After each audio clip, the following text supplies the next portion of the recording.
In early September 2018, forecasters had their eyes on a typhoon forming in the western Pacific. They name it Mangkut and predict it will make landfall in the Philippines on the 16th. This area is prone to typhoons, and particularly strong typhoons, what we call super typhoons, because of the availability of warm water. That's the fuel supply for hurricanes and typhoons. They take water, convert it to energy, and it's released as wind and rain. As Mangkut intensifies out in the Pacific, Jennifer and Randy Manawis are planning their wedding for September 14th in Marikina City, which is far from the coastline. The day dawns with perfect weather, so they go ahead with their ceremony. Everybody's so happy, and it's a wedding. It's supposed to be the happiest day of your life. And then you hear the sound. The confused crowd has no idea the outer bands of Mangkut are about to crash the wedding 2 days early. Windows start breaking, lights go out, from jubilation to terror. And it happens in seconds. You have people running in the dark. So, then there's the danger of being trampled upon. This is a very, very scary time. At this point, you gotta hope that this structure that they're in, this building, is a sturdy one, and hunker down. Because you're not going outside. That is not what you want to be doing. Remarkably, no one at the wedding sustains injuries. 1 day later, the full force of Typhoon Mangkut slams into the Philippines. It is now a Cat 5 super typhoon with sustained winds of 125 miles per hour. Mangkut roars across the island, causing catastrophic flash floods and widespread destruction. It quickly moves back out to sea, where it gathers more strength. Within 24 hours, Mangkut makes a direct punch into Hong Kong, pushing massive waves into Victoria Harbor.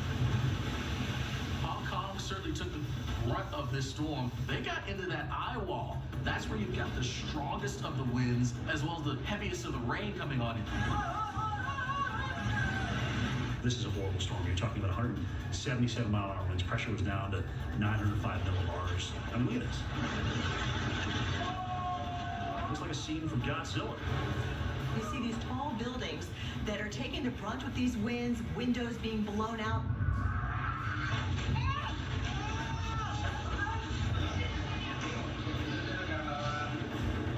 All that scaffolding just gets ripped right off, sheared right off the side of the building there. For several days, Super Typhoon Mangkut devastates anything and anyone in its path. Look at this person. You literally have no chance. That's how fast that wind is. Even the 22nd floor of a skyscraper in Shenzhen City. Man, this reporter doing his job, and in an instant, you got this thing crashing from above. That had a very good chance of not ending very well. On top of catastrophic wind speeds, Hong Kong also experiences a record-level storm surge. There was an 11-foot storm surge. I mean, that is a terrific amount of water. If you think about standing up and water being well over your head. Torrential rain is dumped at an alarming rate across China, with flash floods sweeping away anything in their wake. Oh my gosh, there's someone in that water. He's struggling, and these people are trying to do everything they can to get him. He clearly wasn't able to grab that stick. At any second, the current could force the man further downriver. Fortunately, he resurfaces.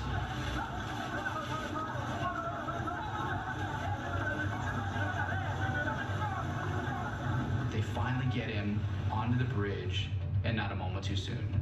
I mean, you can tell he is tired. He's exhausted. Thankfully, he's being saved.